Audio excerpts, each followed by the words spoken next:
Sounds good. Welcome to Parent Conversations.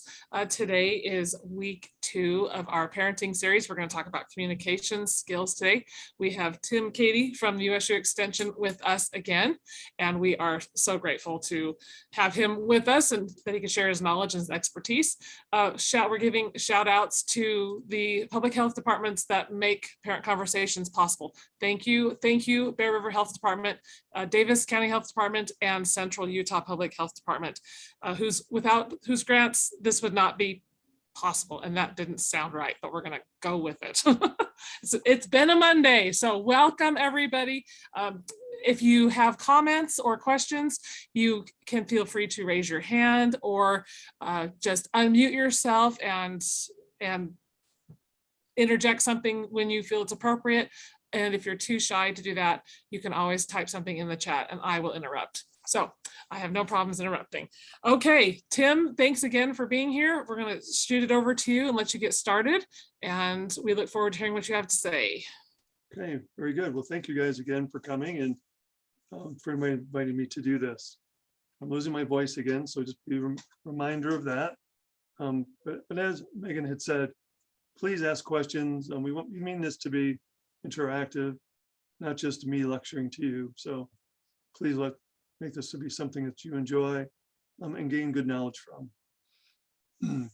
It's just some stuff. I put the stuff up here just so you guys have it for later use. If you want to look at what we're doing, as far as what my background is a little bit.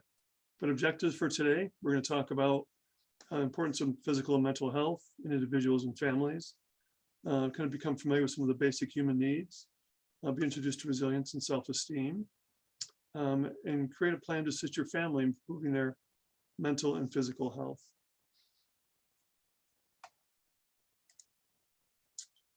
Again, the ground rules, just for everybody, we always do these things beginning of our presentations.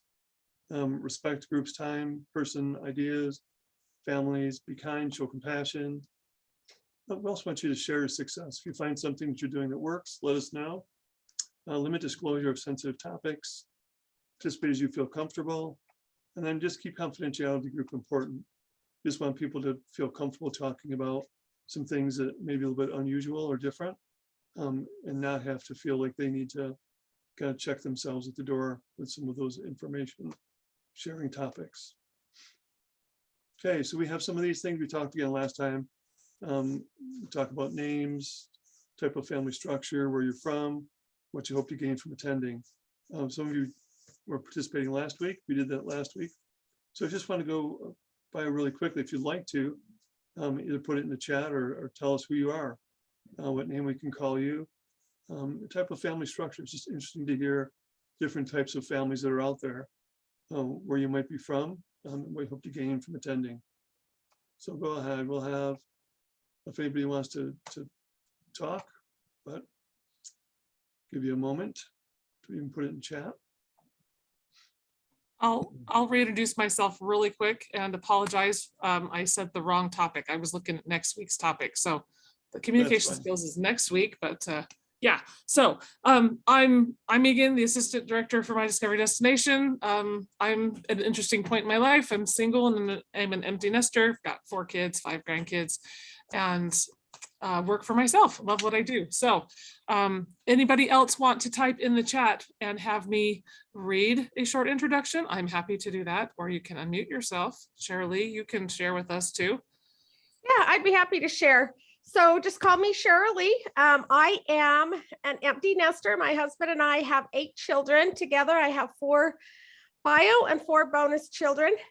And we have 25 grandchildren. So we're pretty proud of that. And they are a lot of fun. I am actually living in Logan, born and raised in Weston, Idaho, which is kind of, borders. I mean, it's 30 miles from here. So I'm kind of back where I've been all over, lived, as far away as Korea and all over the country. And now I'm back 30 miles from where it all started.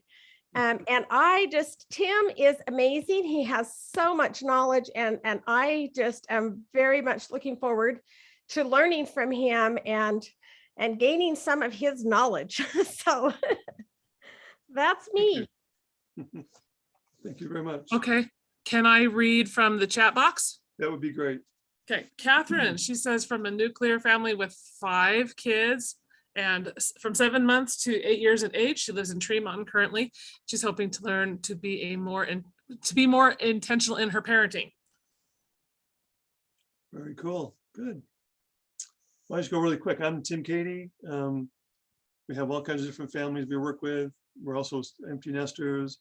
We've been part of blended families, non-traditional families. Of course, grandparents. We had children live with us before. From back east, from actually upstate New York. And what I hope to gain from attending this is great ideas from what you guys see and what you guys think. I always learn a lot about what's happening, what's going on in the communities, and how we can help as part of USU Extension and also part of my position in whatever I do. I believe we're all part of one community, and we all work together, no matter what we do, who we are, race, creed, color, nationality, whatever it might be, religion. That's not important. The important thing is being kind and caring and loving to one another and learning from each other and accepting everyone. So it's kind of where I am. I have one more from the chat from Melissa. Okay. Melissa says, I have a blended family. We live in Richfield and I can always use growth and insight. Yes, Melissa, I agree. I think we all can do that, right? And just so you know, Megan, I put this back in here so I knew where I was, so I don't get confused with what I do. So mental and physical health we're talking about this week. Communication. Thank you. Health and mental health and physical health. Yeah, I was looking ahead to next week and it was as soon as I said that, I was like, oh, that is not today. That's okay. I figured we just corrected, so that's fine. Yeah, thank you. We did have some homework last week. I don't know how many people were here last week, but we did ask people to create some super smart goals. And we did put the information online for people to look at too. So those of you who weren't here last week and didn't have a chance to do it, we'll just put it up here again for people to have an opportunity to fill some of these super smart goals out. And the reason I like super smart goals is we try and make it be public and we let people know what our goals are instead of just doing it ourselves. We try and include family members, community members, people we're working with in this kind of goal setting program that we're doing. Again, we add self-controllable, public, reward, specific, measurable, adjustable, realistic, and time specific, the kind of normal things that we do. But I really do appreciate the opportunity to have people tell us what they want to do. And then we check back in with them as we go through this process for these weeks. And that's something I'm hoping to do with all of you. So you'll see again that we'll talk about it at the end. We'll give people opportunities to update what they were thinking about, but maybe include some new goals. I've done this with my family for many years. We used to do 1-year goals, 2-year goals, 5-year goals, 10-year goals, all those different measurements to see what we would do. And it was interesting to do it with our children when they were younger and find out, can they think beyond that, 1 week away, 2 weeks away, and try and get them to try and do some different things. And I think we've been lucky enough to have them make good decisions. And in the end, we had children, just as one example, child thought they weren't going to go to college, they didn't want to go for any more schooling. And we said, that's great, whatever you'd like to do, but what do you plan on doing, in the next 5 years? And they thought, well, school might take too much of their time, if they wanted to do it. And in the end, if we're looking at some things, trying some different jobs and trying different things, they figured out, well, maybe, I'm going to be doing something for 2 years anyway. Let me try doing this for 2 years, going to school, see what happens, get the associate's degree first, stay and get another 4-year degree if it's possible, and maybe go on. And having watched that child now go from getting an associate's degree to getting a bachelor's degree to now working on a master's in education has been really kind of amazing to see that progress. So we never know where they're going to go, but just giving them some of those basic opportunities to learn about what they can do and how to kind of plan for that becomes important. Just changing that mindset to, I can only do so much today. Well, I should say you only accomplish so much in one day, but you can look forward to that after that accomplishment and have them start thinking beyond just today and tomorrow and next week. What can we do next year? And recognize, I think some of our children have seen in our family, my wife and I both went back to graduate school. I retired from one position, went back to graduate school, and then went back to work, was going to retire, and went back to work again. So We've tried different things, but being able to measure some of that as a goal has been important for us as a family. Okay, we talk about mental and physical health needs, some of the basic human needs we're going to talk about. Success and wellness is important to me. I think we can have mental and physical wellness and health, but we have to work at it. We talked a little bit about communities, growth and recovery. Why is it important for people to have some of these basic human needs met? We know it's necessary for us to survive, but what else can we do with that? And one of the things that I like, I work with 4-H, obviously, as part of USU Extension, and the groups we have in our offices do some really cool things, and always including positive aspects of what happens in community members' lives, as well as, animals, agriculture, health, all those different areas, finance, all those things, design are covered with 4-H. But I like the head, hand, hearts, and health of the 4-H. It's really kind of cool to have that be something that's been around for many, many years. I think over 100 years, 4-H has been in Utah. So it's been around for a long time. We have active members all over the state, as well as all over other states. But Utah is really unique in that, and the fact that we have extension that hires people to help people put that together is pretty amazing. And we have so many people that have participated. When we go, and I went and did a presentation and then stayed at a expo that was down in Salt Lake, and probably 90% of the people that walked by our booth, out of thousands of people, mentioned how they were either part of or knew about 4-H and about what we did as part of Extension. So it's kind of cool to see that and have so many people thanking us for that opportunity to do that, some many years ago. So it was really kind of cool, or their families, children, member, whatever. It was really cool to see that. So 4-H is a big part of Extension, it's a big part of Utah, and a big part of our community. So we appreciate that. The basic human needs come from some of those areas. Okay, the basic ones we talk about always is Dr. Maslow's hierarchy of needs. So kind of physiology, physiological stuff, safety, love, belonging, esteem, and self-actualization. So something that we like to look at as researchers is something we obviously always keep in mind, but I put it pretty basic. We go down to the food we need to eat. We need calories with protein, fat, carbs to grow, function, and repair our bodies. Water is important, especially in our area with drought and what happens here. You need it for processes of the body to occur. It's a big deal. Without water, the body cannot process food or remove waste or create energy. So that's a big deal. And in Utah, we need more water. So we have to learn to conserve and also do things that are beneficial to us.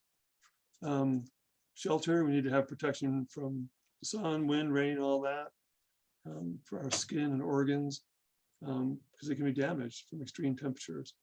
If you've been out in Utah recently, gets really cold, really windy, really rainy, it can have a negative effect on what we are able to do. I mean, also our survival can be dependent upon that. And then sleep, obviously sleeping is very important, something we're finding more and more about as we study the brain. Those 6 to 9 hours of sleep every 24 hours allows your brain to process new knowledge and deal with emotional information. So without that sleep, if you've ever been up longer than 24 hours, you start seeing some changes in the way you're able to function.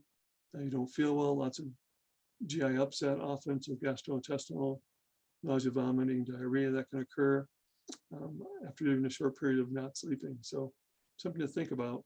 We have a lot of people that stay up 24 hours once in a while. I think once in a while is not really a big deal, but once it becomes a habit, and many of our community members have problems getting the sleep they need because of pain, stress, children, whatever the functions may be. That's something we want people to think about, is how can we have good sleep hygiene? We'll talk more about that later, but if you have questions about that, let us know. It's something that we work with people to try and help them sleep better. And sometimes it's as simple as looking at ways to have them be comfortable in their bedrooms. So there's things that can happen that we can talk to you about if you have that problem. Adults require connection, physical or emotional, to release hormones like oxy and oxytocin that we need to survive and what it does physiologically. And there's lots of things that are needed for us as a part of basic human need, which is connection. So love is very important in that. The novelty, we talk about potential to fail, brain release chemicals, and learning becomes very important. Tim, Yes. I'm a little bit behind here on reading a comment in the chat box, but Cheryl Lee made the comment that she loved the concept of the super SMART goals, that she's used SMART goals, but this really added something for her. Yeah, I have to agree. Sorry to chime in late, but just thought we should share that. Nope, that's perfect. I appreciate that. We like to hear those good comments. So negative comments, we just don't read them. No, just kidding. But Fair enough. but I think that's just going back to that really quick. The goals we make can be so variable that sometimes it just gets a little crazy. So what we do oftentimes too is just, for example, sleep, shelter, water, food, whatever it might be. How do we make it so we're more comfortable in our communities finding food, for example, if we have a certain diet we want to try and make, we want to do. And for me, we're omnivores, so we eat everything. That's what human beings are supposed to do physiologically, but you can determine what's going to be better for you and making a goal of maybe one time having just one meatless meal a week.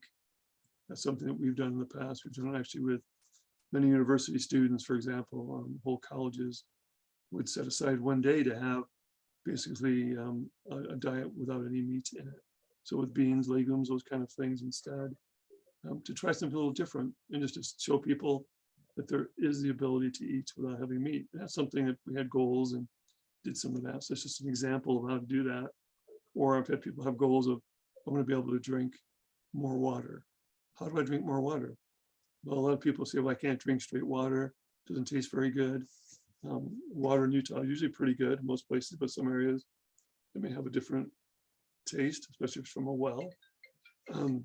So I think that some of these things need to be done a little bit differently. And for example, adding orange juice and diluting it, right? Some simple things you can do to allow you to drink enough fluids that helps you maintain your ability to be hydrated. So lots of things we can do with those goals along with these basic human needs to meet these.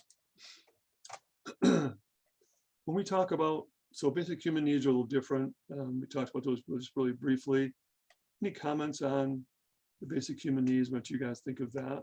Anything out of that? We're just going to go, I think it's pretty basic. I just wanted to go through that kind of quickly. But if there's any comments, I'd love to hear them from you. I just know for me, if I don't have those basic needs met, it's hard to focus on anything else. You know, if I haven't had sleep, I do see an impact and, you know, the different things. And so I think a lot of times we take these things for granted. But it really, if we think about it in life, there is an impact. I know for my husband, food is a big one for him. He has to, like, if he starts feeling, you know, sick or whatever, he'll go, oh, wait a minute, you know, I haven't eaten on schedule or, you know, whatever. So yeah, these things absolutely have an impact. Very good, thank you. That's exactly right. And I think, like you said, we are very lucky in most of our communities to be able to have things that we can take care of and do pretty easily. But obviously in other parts of the world, it's not quite as easy. And being aware of that also can help us just to be able to be grateful for what we do have. Yep, Tim, Yes. I'm going to guess that you will probably add some kind of exercise, a mention of exercise in today. So I guess I can wait there, but yeah, it's interesting. The older that we get, the more, well, we are kind of, we reap the what we've sown in our youth. If we've spent a lot of time burning the candle at both ends and not sleeping and not eating well enough, then we tend to pay for it as we get a little older. But yeah, so I'll hold my exercise comments until later, but thought I'd throw that in there. Okay, appreciate that. Yeah. And going along with that, so as a financial advisor, one of the common the common quotes, if you will, or whatever. Too often we spend our youth building wealth, and then we end up having to just spend our wealth regaining our health. So if we can just be smart and build them both together, then, then our, what do they call them? The golden years can truly be golden, instead of being miserable, just trying to deal with the health mess that we created in our early years, being too focused on other things. Yeah, you're exactly right. That's something that, yeah, it's been interesting seeing what kind of perception of people, and having been obviously actually a scientist and stuff that I do, went to school for, and health counselor and all of that. So it was interesting to hear other professors that were even at the university many, many years ago when I was here 30 some years ago, and heard that one of our professors actually had gone to meetings. Excuse me, keep getting phone calls here. Had gone to a meeting, and was told by people in Washington, D.C. that, they were concerned because they were offering all these health courses at universities. So an entire group of professors were at the White House and were told by some health and human services person that we're not sure we like the idea of keeping our population healthy. And they were like, what do you mean? And they say, well, think of the costs on society. If we have too many people that are living too long and they become ill, how are we going to be able to keep them going? And how are we going to have our Social Security and all that last with people that got older? And it was funny because our professor had said that they were all taken aback by a little bit. And they said, well, unless you can guarantee us that you're going to keep people healthier for a longer period of time, and then die quickly, we want to talk about this in a different way. I just went, we all were kind of like, that really didn't happen. We were graduate students being told this by a professor. We're like, yeah, you're kind of making this up. And he said, no, that's really what the concern from the government was, is they wanted people to live a long time, be very healthy. That was great. But if they lived a long time, were not healthy, and became a drain on basically on society as they were older, that was not something that they wanted to occur at university levels. So it was really fascinating to hear how that had to change a little bit, and how professors had to kind of show them the research showing we keep people healthier longer, live longer lives, and be successful. And in the end, a lot of people had spoken to us and even speak to me about it, work with people even who are dying, that type of thing. People do want to live long, healthy lives, and don't want to be ill for many, many years in most cases. So, that's what can happen, but that was just kind of an unusual thing that I had heard at university level from people in Washington, D.C. even, wondering how are we going to be, we're talking about all this health stuff, how are we going to keep people healthy long enough? Like you said, health versus wealth, how do we do that? And it shouldn't be one or the other. Hopefully it could be both. People living healthier, and I had met somebody at a doctor's office who was in their 70s and told me 70 was the new 55. I thought that was a great comment. So you never know what's going to happen as we get older, but we can try and do the best we can by, believe it or not, some of the simplest things we'll talk about even later, just walking, going for brisk walks. So it doesn't have to be anything crazy. There's some things we can do to help our health going forward. So we're talking a little bit about mental and physical health now here. Current trends have been difficult for some people. COVID-19, all of that. Some of the terms we've heard have not been very helpful. And people worrying about their jobs, illness, depression, anxiety has increased across the US. Lots of experiences from people, lots of adults, as well as children and family members.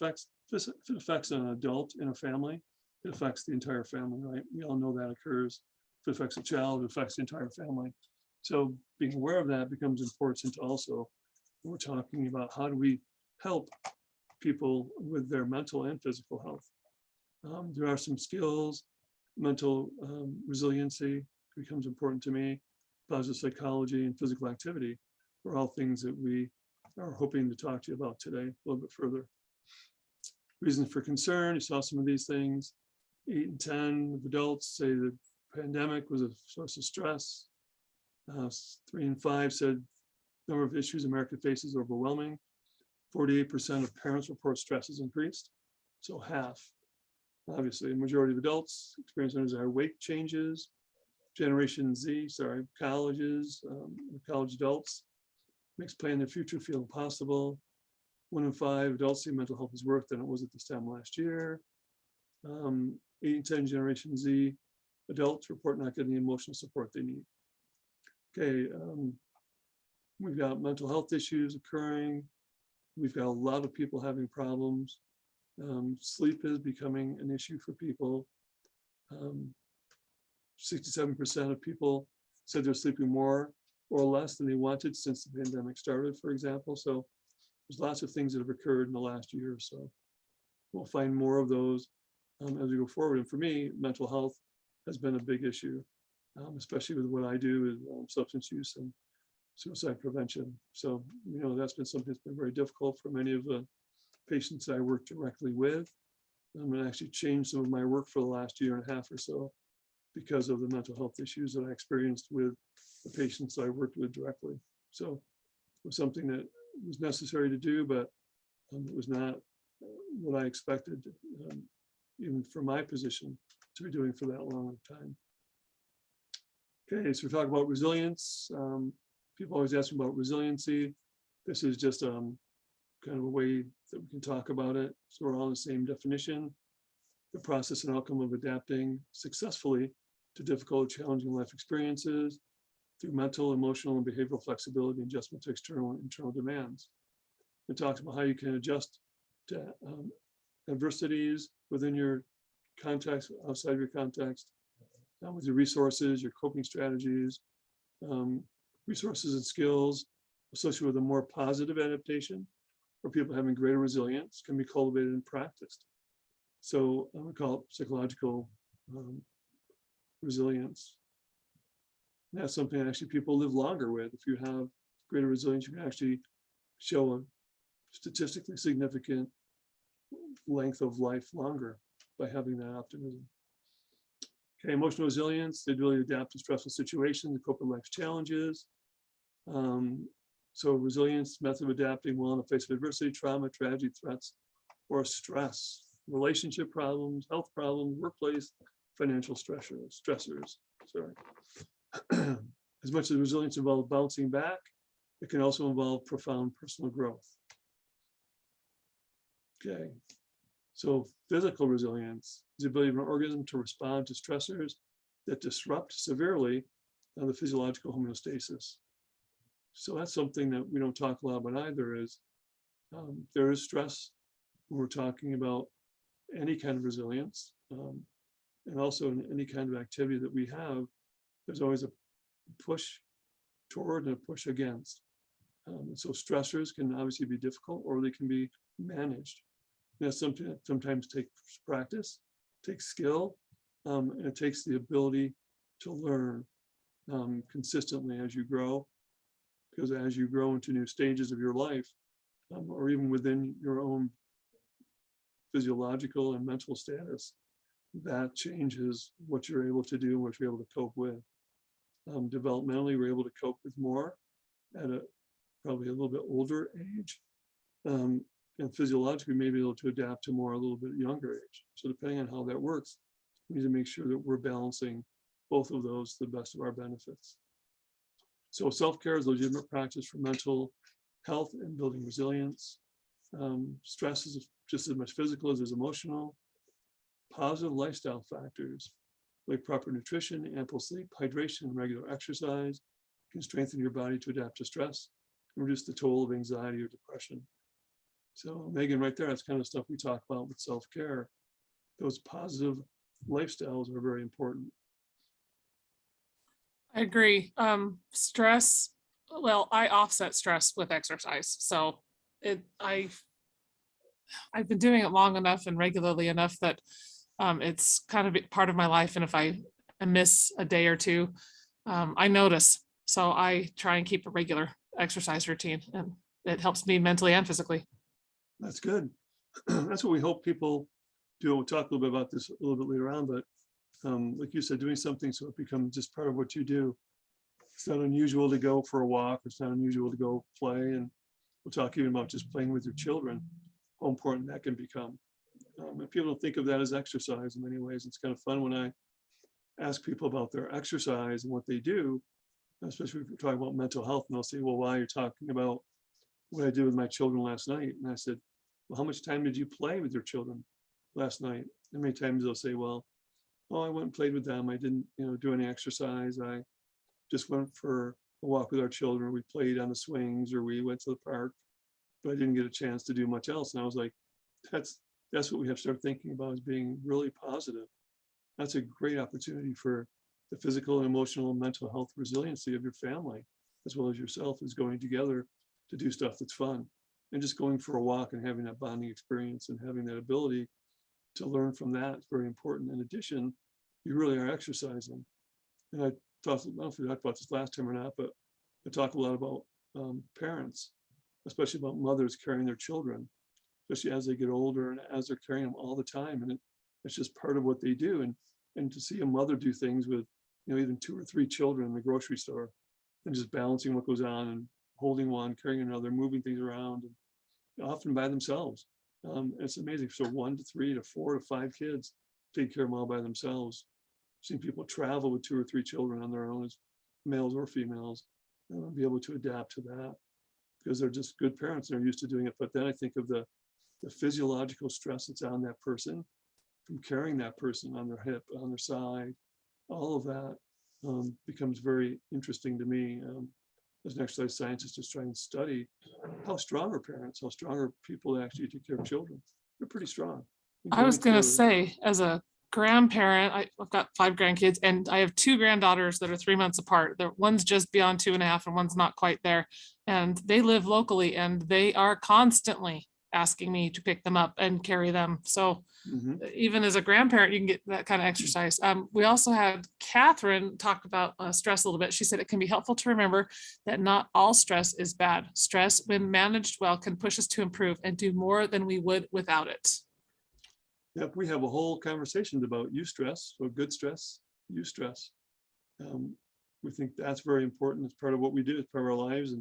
And she's exactly right. I appreciate that. That's something that we oftentimes overlooked. So for me, when I talk about stress, it's usually distress and eustress. Either it's a distress, it's bad, or it's a better stress. And then there's stress that's basically, we all have some stress in our lives, whether we're children or adults, families, whatever it might be. And you're right, not all of it's bad, but being able to manage it to a point that we don't allow it to occur in a negative way becomes very important. This is one of the things that I work with quite a bit, called Resilience Skill Set. It's from Penn, and they put together some things to talk about what is resilience. We talk about self-awareness, self-regulation, mental agility, strength of character, connection, and optimism. So all of these, to me, are pretty kind of cool things that we can do. And these have been researched and been validated to build cognitive and emotional fitness, strength of character, strong relationships, resilience, all of those kind of cool things. So if you have an opportunity to look at that, we have this in the reference list if you'd like to look at these, the Penn Resilience Program. I'll have a little bit more to say about the next slide, but there's some cool stuff out there if you think of wanting to look at what we can do as families and as people who are trying to reduce our stress. Something becomes very important. We were just doing one example, optimism. We talked before about people thought it was funny that I do stuff. We gave presentations to some other work groups in some large counties, and they thought, somebody in my team thought it was fun that I got to choose optimism. And of course, my name's Tim. So they thought that was pretty cool. I thought, that's a little bit interesting, but that's okay. We like sunflowers in our house and stuff and that kind of thing. So it's kind of fun to have these pictures. Okay, so optimism, again, a disposition or tendency to look on the more favorable side of events or conditions, to expect the most favorable outcome. Goodness pervades reality. The existing world is best of all possible worlds. Resilience skill sets from the University of Penn says, really notice and expect the positive, focus on what you can control, and take purposeful action. So this is part of Dr. Seligman's Positive Psychology Center.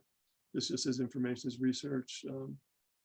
Talks about, for me, it was really interesting to learn about learned helplessness. Thought that what you do doesn't matter. Then the explanatory style is how you explain to yourself why things happen. And then how do you interpret those events in your life? We talk if you're an optimist or a pessimist. Optimistic explanatory style, sorry if I can talk here. An optimistic explanatory style reduces helplessness. The pessimistic explanatory style spreads helplessness. So one reduces and one spreads it. So being an optimist helps, being a pessimist is not really helpful. So have you guys heard this before at all? We all know these things really happen, but we talk about learned helplessness. We all think about it often in our children. If we do too much for them, they begin to just expect things differently to occur. And we'll let you do that, or we want to encourage them to, for example, go get something on their own, or go eat, or go whatever it might be, or get something and drink it themselves, or use their spoons or forks as they're eating. So that's something that's kind of interesting to me, that we've talked about helplessness. And then we also talk about being an optimist or a pessimist, and what that really is, good or bad. And there's actually been huge studies on these that really show that there's good and bad things that can occur with this positive psychology kind of model. Okay, pessimistic explanatory style, a person who tends to see the worst aspects of things or believe that the worst will happen. An optimistic explanatory style, hopeful and confident about the future. So we do, in some of the stuff that I do, presentations, we talk about this a little bit differently. We say, let's say you're going to be doing something as, let's say, a parent. So as a parent, you're asking your child to do something to help in your home. If you expect the child to not do anything, you're kind of giving that pessimistic explanatory style. You don't expect things to happen, it's going to be positive. If you have it as kind of an optimistic explanatory style, you're doing things like, hey, I'd like to have you pick this up for us. We're going to do this. We're going to have this behavior, and we're going to follow it with this behavior. So mostly some positive things.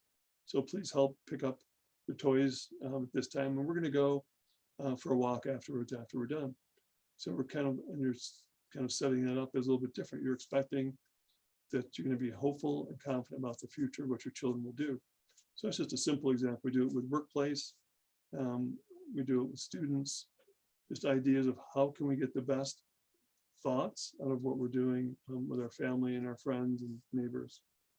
It's just something that's always been important. I've actually done presentations with students where I just try and talk to them about being more optimistic about what their lives are going to be like and how they're going to be successful, and begin thinking along those positive lines instead of the negative lines that many people kind of fall back into. And as a society, I think we have times we embrace the negatives of what's occurring instead of some of the positive things that are happening.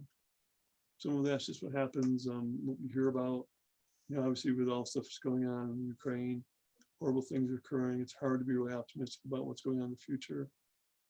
But the reality is we have to try, and we have to continue to move forward and look for those positive parts of what's happening in our lives and in the world also.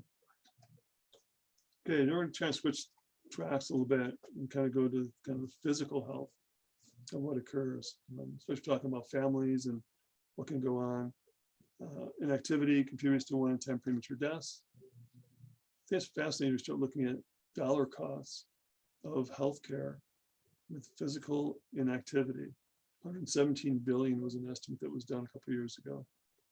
Then we start looking at some research into why that may be occurring, and only 1 in 5 adults and 1 in 5 high school students fully meet those activity guidelines for aerobic and muscle strengthening activities that are put out by the American College Health Foundations and some different organizations for the universities, as well as community members, as well as the White House. Try and encourage people to do things that are helpful for themselves and others. And 31 million adults age 50 or older are inactive, and they get no physical activity beyond daily living, which obviously causes degradation in strength and abilities if they have that. So we want to encourage higher physical activity and physical fitness levels, because that helps with cognitive performance, even concentration and memory, for example. Exercise benefits for all adults, lowers risk of blood pressure, improves aerobic fitness, mental health improved, cognitive, reduces arthritis symptoms, reduces weight gain.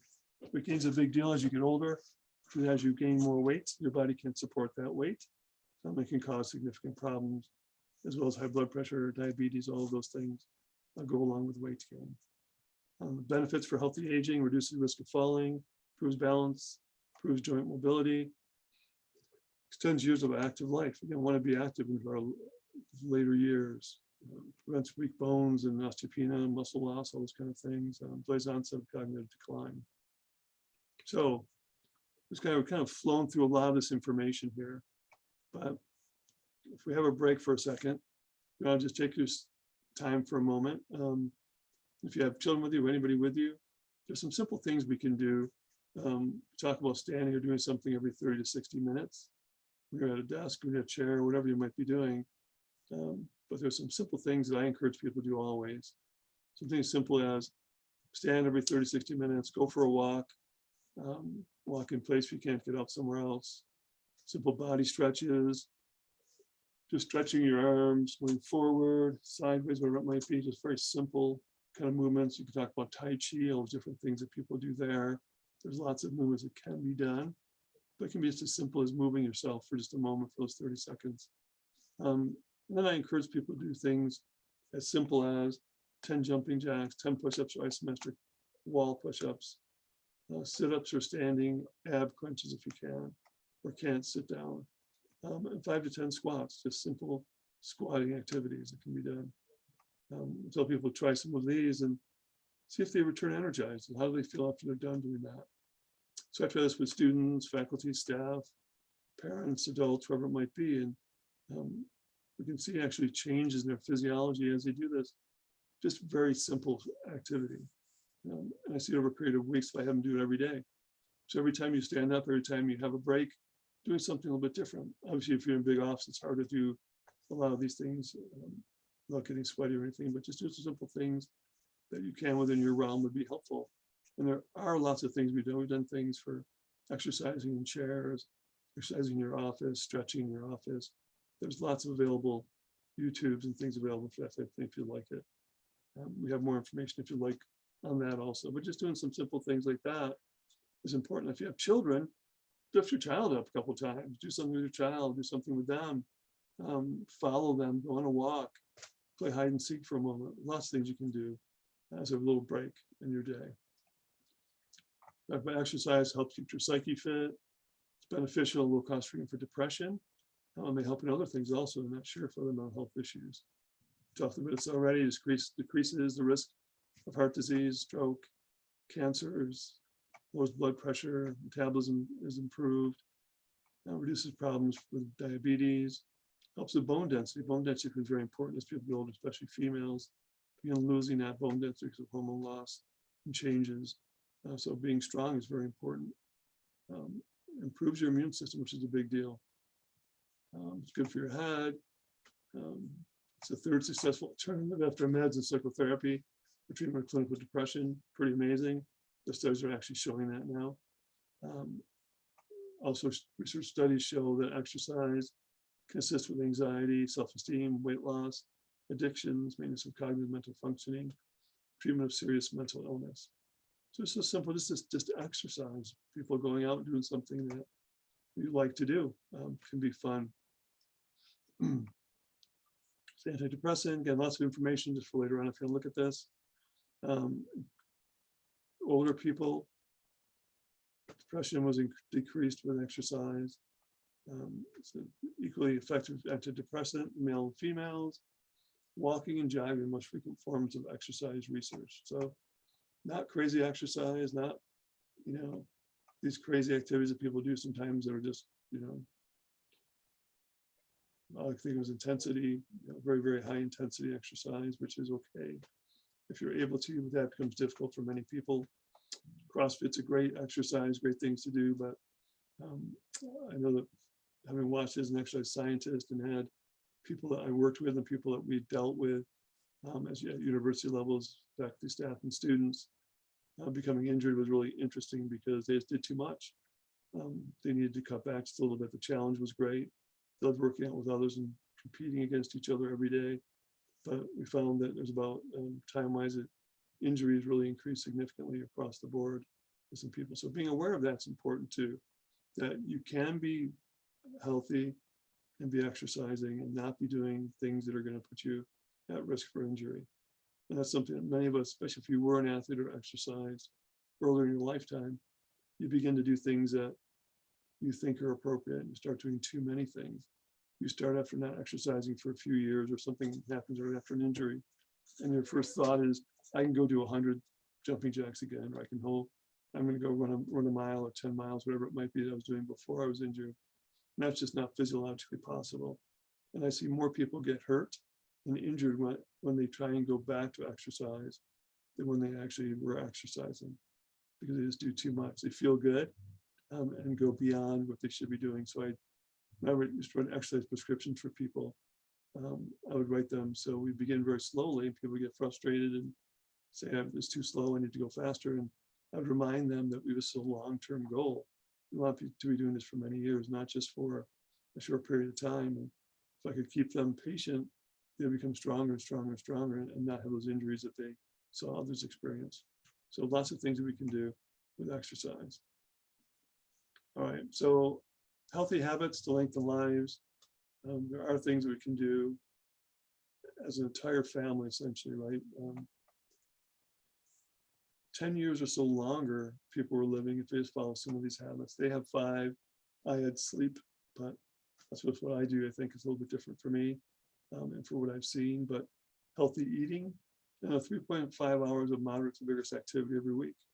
So some kind of strengthening exercise, major muscle group kind of things. Not smoking is important. Moderate no alcohol intake, maintaining a normal body weight. So those things sound easy, but a lot of people have difficulty with that. So we want to try and just encourage people to do things simply. Remember, not crazy things. Just if you even just can only do 5 push-ups or 1 push-up, it doesn't matter. Start there, and I guarantee you can be 100% stronger in 8 to 10 weeks. I've worked with people all over the country with that, athletes, Division I athletes, all kinds of different people, to increase their strength and their ability and how they're able to support themselves structurally. That's something that's important, trying to stay strong enough that you can do the activities of daily living. That's how we kind of put it. And the activities of daily living for you might be different than someone else who works as a steel mill worker, so, or a farmer, for that matter. Okay, plan for exercise. I want you guys to think of this a little bit, the FIT acronym: frequency, intensity, time, and type. That's when we talk about exercise. That affects your brain, affects your abilities to do things for daily living, affects all those areas. And playing with your family is the best exercise, which I could just tell everybody that again is, don't ever feel like you're wasting time or whatever by playing with your child at any level or any family member. It helps with cognitive functioning, it helps with emotional support, the emotional intelligence, exercise. Physiological benefits are enormous, the mental benefits are enormous. We talk about education. How are we going to educate our children if we don't model good behavior at some point? So trying to find something you love to do is important with your children. Okay, wellness tips, same kind of thing we've talked about in the past. Be the annoying positive person, all these things, exercise, sleep, limit naps, take many vacations, meditate. We'll talk about that at some point again too. See your providers, take meds as directed, unplug. That's a big deal people don't often do anymore. Take some time away from your computers. I know even here, I'm getting phone calls and things going on, and it's always there when we're doing these things. I find that many people with sleep issues have problems with phones and their computers. They're too attached. So take some time away if you can. Challenge yourself to take a week away at some point from what you're doing, if you can. Go on vacation and don't use your phones or computers, tablets for even a day or so. Try something. Let us know if we can help with that. Taking medications, of course, is important no matter what you've got going on.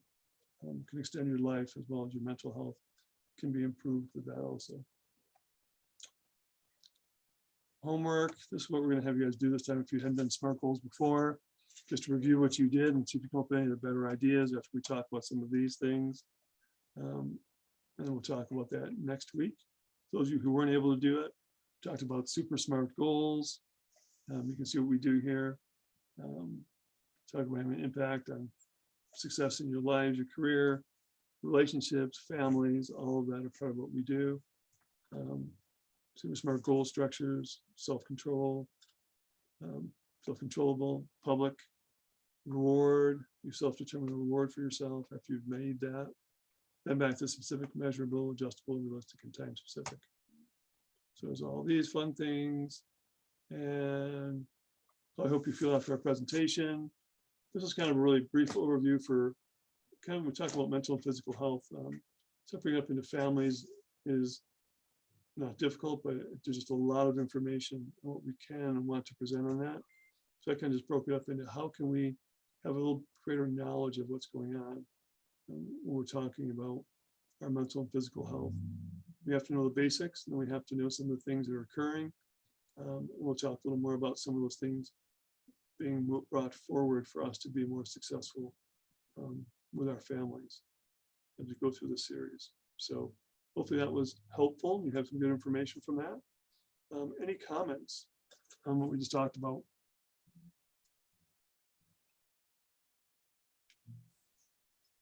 I'm trying to think to how to word my question.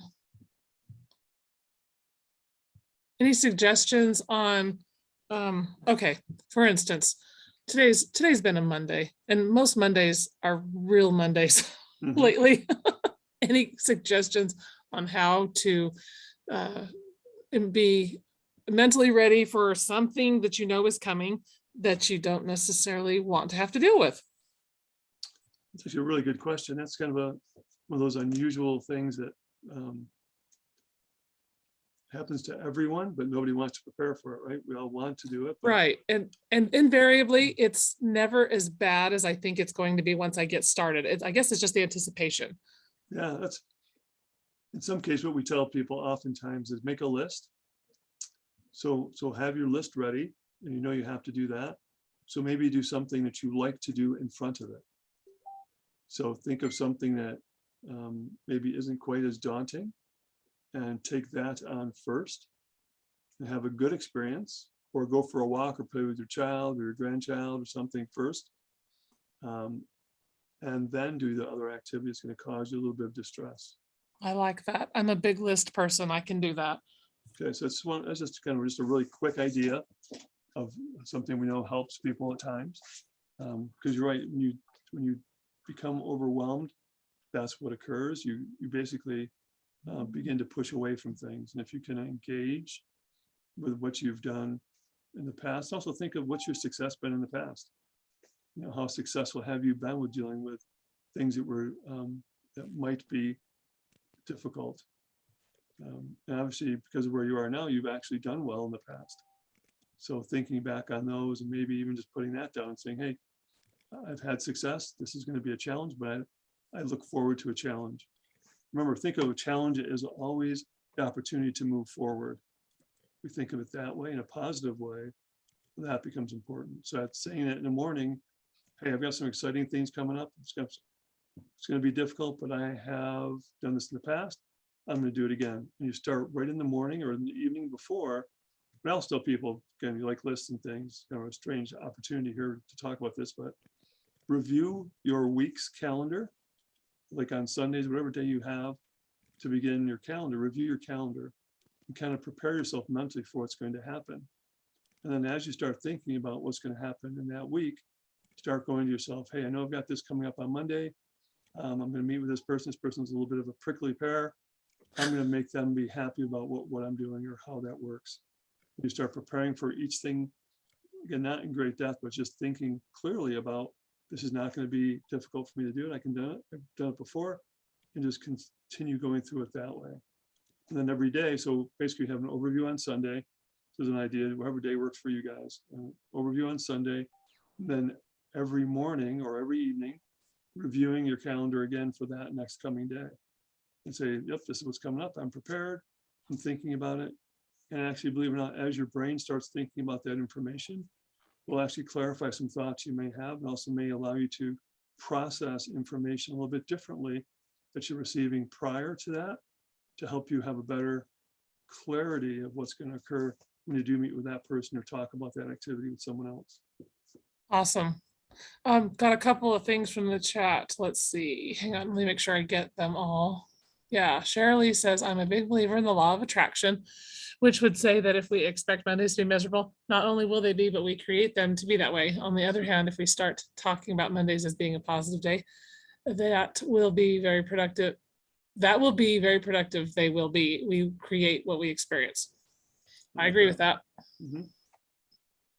I also like the calendaring idea, looking at things and making sure everything's on the calendar so that we're not surprised the last minute, because I've had that happen a few times lately. Yeah. Anyone else have any questions for Tim?